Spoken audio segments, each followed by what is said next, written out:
ومن سيئات أعمالنا من يهده الله فلا مضل له ومن يضلله فلا هادي له أشهد أن لا إله إلا الله وحده لا شريك له وأشهد أن محمدا عبده ورسوله اللهم صل وسلم على حبيبنا سيدنا رسول الله وعلى آله وصحبه ومن تبعه بإحسان إلى يوم الدين يا أيها الذين آمنوا اتقوا الله وقولوا قولا سديدا يصلح لكم أعمالكم ويغفر لكم ذنوبكم ومن يطع الله ورسوله فقد فاز فوزا عظيما أما بعد فإن أصدق الحديث كتاب الله وخير الهدي هدي محمد صلى الله عليه وسلم وشر الأمور محدثاتها وكل محدثة بدعة وكل بدعة ضلالة وكل ضلالة في النار. Sidang Jumaat yang dirahmati Allah, Allah mengisytiharkan bahawasanya Dia menciptakan kita untuk kita mengabdikan diri kepadanya. Wa ma khalaqtul jinna wal ins illa liya'budun.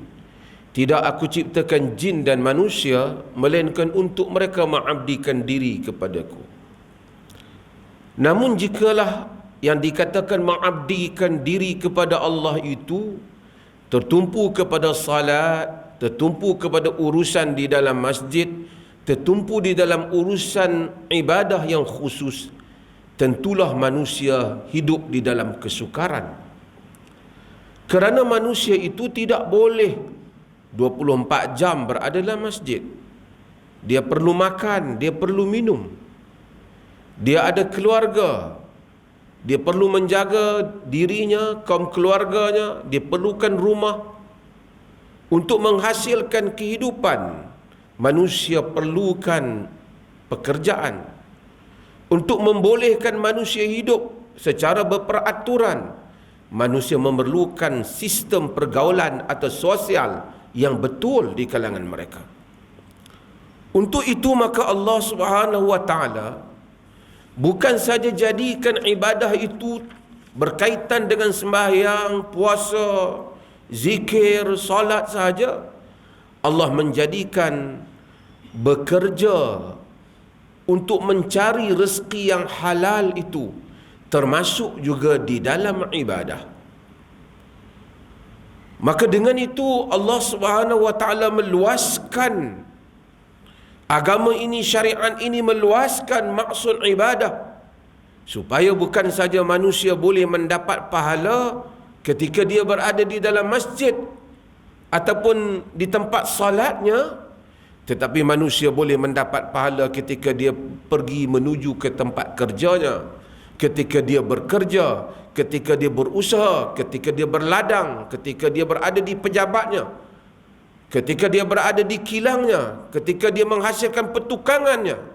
Kesemuanya itu dikira sebagai ibadah jika tujuannya untuk mencari rezeki yang halal yang diredai oleh Allah Subhanahu wa taala.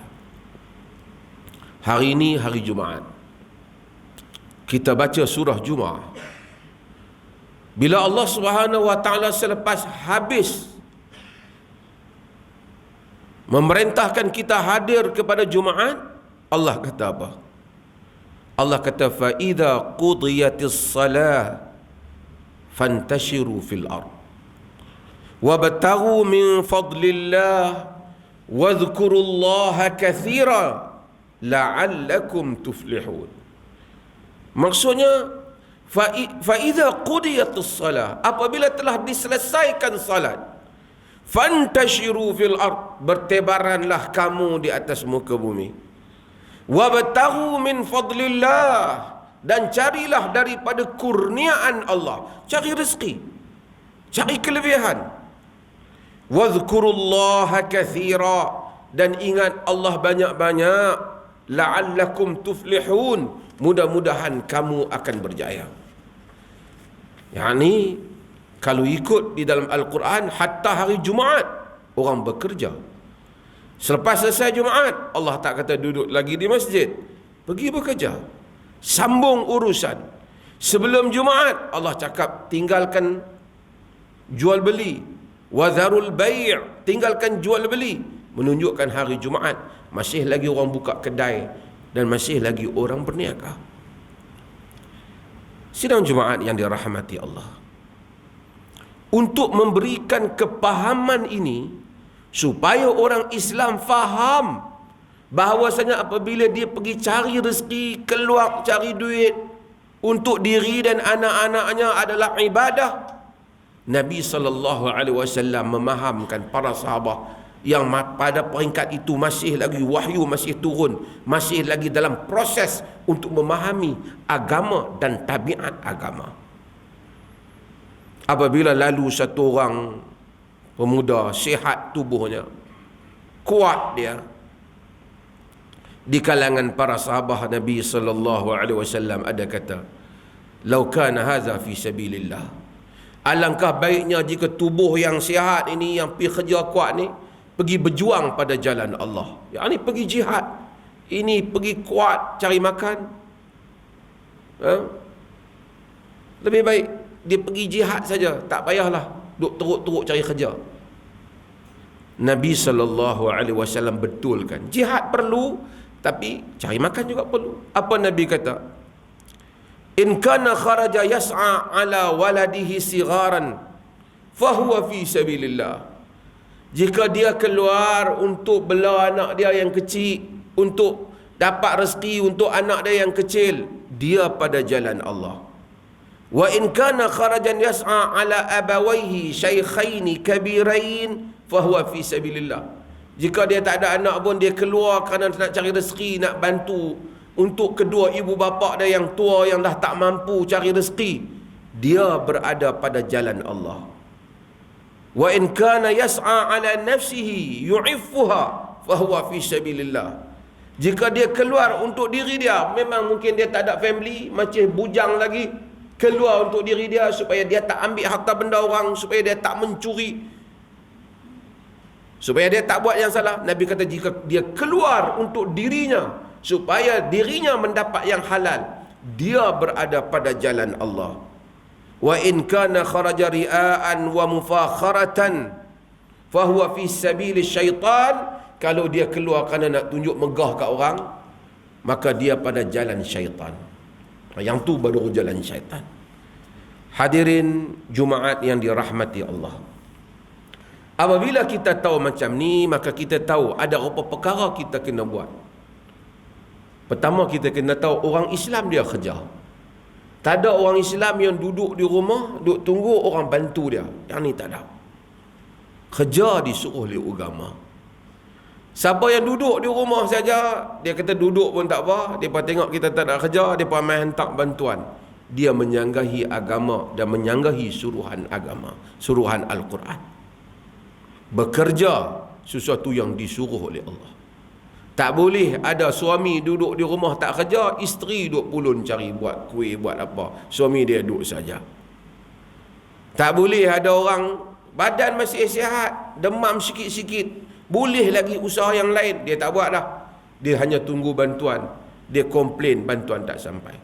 Melainkan kalau dia benar-benar uzur, sudah tidak berupaya menguruskan dirinya sendiri, maka dia diberi bantuan, itu ada munasabahnya. Bagi membolehkan supaya apa yang kita lakukan itu mendapat pahala, kita keluar pergi kerja, pergi pejabat negara, pergi ladang, pergi sawah, turun bawah rumah, pergi menyangkui belakang rumah ke, supaya dapat pahala, ada beberapa perkara. Yang pertama, bila kita nak pergi kerja, kita niat lillahi ta'ala, kerana Allah nak cari yang halal. Kalau tidak, aku buat benda hak lain. Hak lain berada jalan.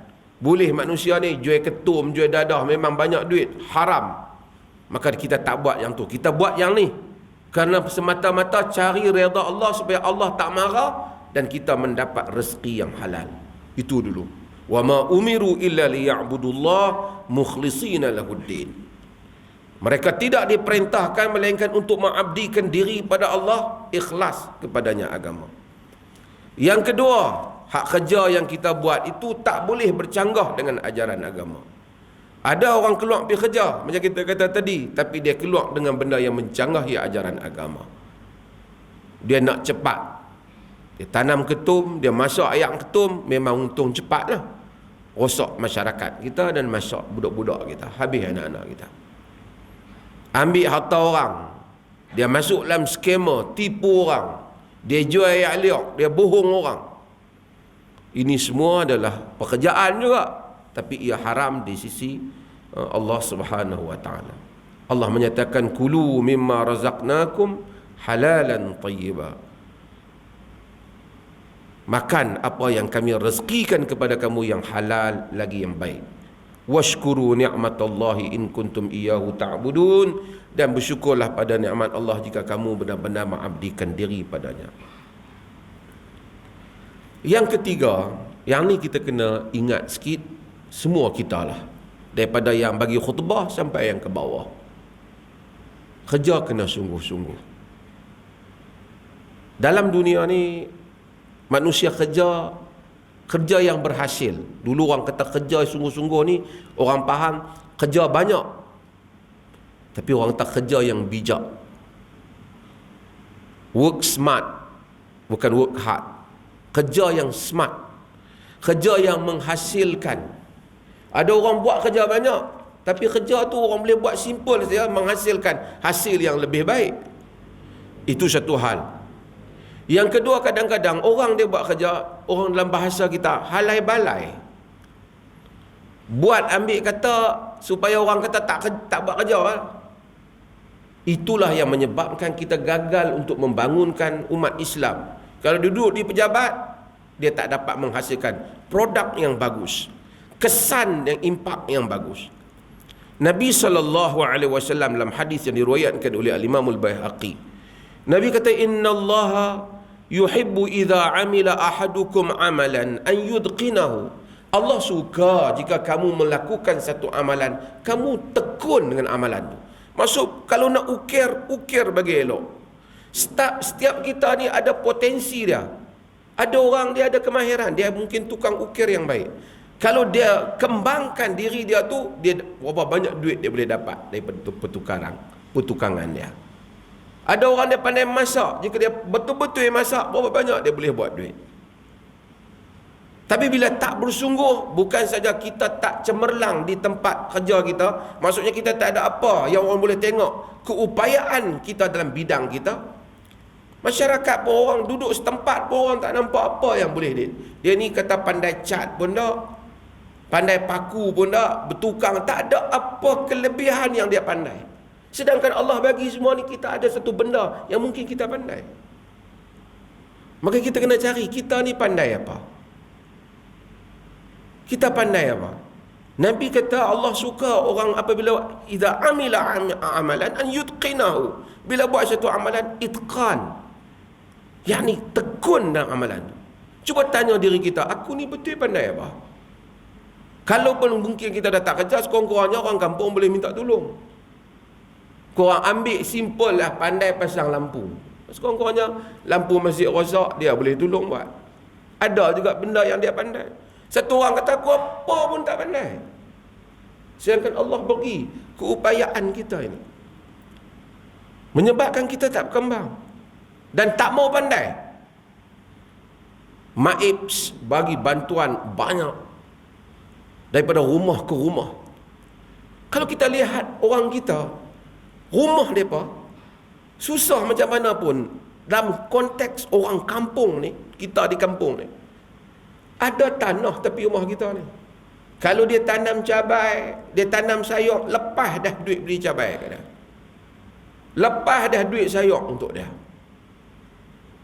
Tapi keliling rumah dia dengan penuh dengan rumput, dengan apa, sapu pun kadang-kadang tak bersih, plastik bawah rumah pun dia tak buang. Dia hanya menunggu dan meratapi nasib dia, aku ni susah dan miskin. Tuhan marah. Dia bagi nikmat sihat kat kita. Sidang Jumaat yang dirahmati Allah. Maka dengan itu, bagi pegawai-pegawai dan mereka yang bertugas dengan syarikat yang lain, kita amanah dengan kerja kita. Gagalnya satu umat, satu bangsa untuk maju ke hadapan kerana kita tidak amanah. Jepun pernah menjajah kita. Kita serik, orang Melayu pun marah dengan apa yang Jepun buat. Kalau kita pergi ke Jepun, kita lihat Jepun ni negara dia macam-macam. Selalu gempa bumi dan macam-macam. Hasil bumi dia pun tak banyak. Gunung berapi ada macam-macam. Tapi kesungguhan dia ikhtiar untuk hidup sehingga dia menjadi bangsa yang kuat. Produknya kita guna.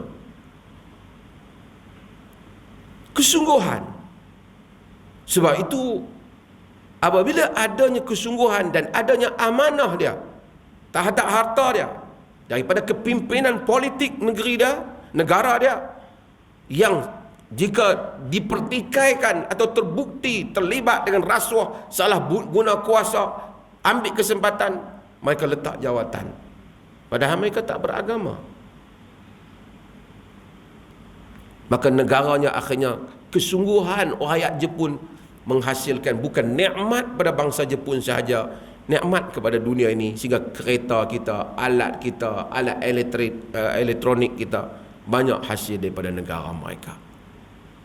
Sedangkan dari segi kurniaan Tuhan, negara kita jauh lebih baik daripada apa yang ada kepada negara mereka. Yang berikutnya lah, sama-sama kita ingat bahawa saja rezeki ini Allah Ta'ala bagi.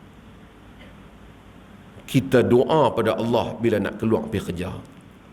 Di samping kita minta rezeki, kita minta juga berkat atas rezeki. Huwallazi ja'ala lakumul arda dhalulan famshu fi manakibiha. Dia jadikan bumi ini mudah, kamu jalan atas muka bumi. Wa kulu min rizqi, makan rezeki dah. Di samping usaha kita juga percaya faktor rezeki Allah. Kadang-kadang dia bagi rezeki, dia bagi duit banyak, dia tak bagi rezeki pada kita untuk kita makan. Ada orang duit banyak tapi penyakit pun banyak, dia tak boleh makan. Ada orang bantal elok, rumah besar, tempat tidur nyenyak, dia tidur tak lena. Allah Subhanahu wa taala memberikan rezeki dan kurnia supaya kita semua tahu dunia ini sementara di atas apapun rezeki yang kita ada. Allah cerita tentang Qarun, Allah ingatkan Qarun, dia remind kita juga. Antara kata-kata yang disebut pada Qarun ialah wabtaghi fima atakallahu daral akhirah wala tansa nasibaka minad dunya wa ahsin kama ahsanallahu ilaik.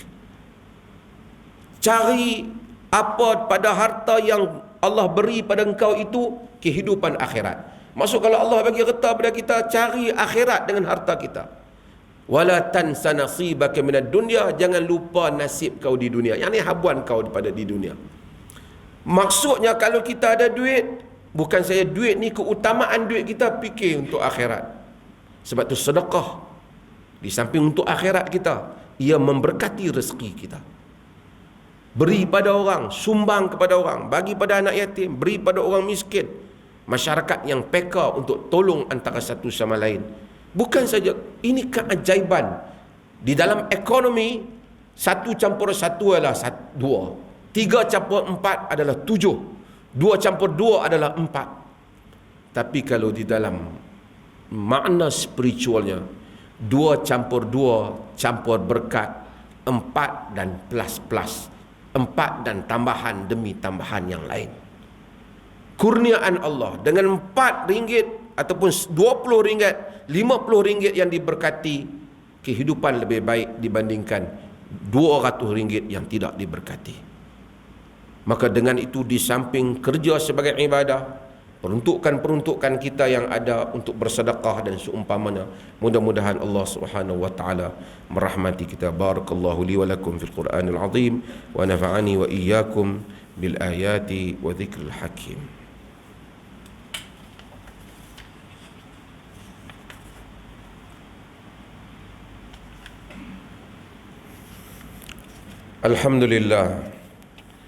Alhamdulillahilladzi arsala rasulahu bil huda wa dinil haqq liyudhhirahu 'ala ad-dini kullihi walau karihal kafirun. Asyhadu an la ilaha illallah wahdahu la syarika lah wa asyhadu anna Muhammadan 'abduhu wa rasuluh. Allahumma salli wa sallim ala nabiyyina Muhammad wa ala alihi wa sahbihi ajma'in, amma ba'da. Fa ya ayyuhal ikhwatul mu'minun, usikum wa nafsi bi taqwallah wa tazawwadu fa inna khaira zadi taqwa. Sidang Jumaat yang dirahmati Allah, marilah kita bertakwa pada Allah. Nabi SAW sebut apa yang kita sebut dalam khutbah pertama tadi. Ma naqasat sadaqatun min mal wa ma zadallahu 'abdan bi'afwin illa 'izza wa ma tawadha'a ahadun lillah illa rafa'ahu Allahu 'azza wa jalla. Hadis Muslim. Maksudnya, ma naqasat sadaqatun min mal, sedekah ni tak mengurangkan harta. Nampak macam korang lah, ada RM50, wah keluar RM10, jadi RM40 lah. Tapi janji Allah tak kurang. Dia akan datang keajaiban-keajaiban di dalam hidup ni disebabkan sedekah. RM50 yang kita ada, mungkin banyak lagi yang kita kena belanjakan, tapi mungkin kerana sedekah, sebahagian perbelanjaan selamat. Sebahagian masalah yang bakal menimpa, Allah selesaikan. Sebahagian duka cita yang kita takut, Allah selamatkan.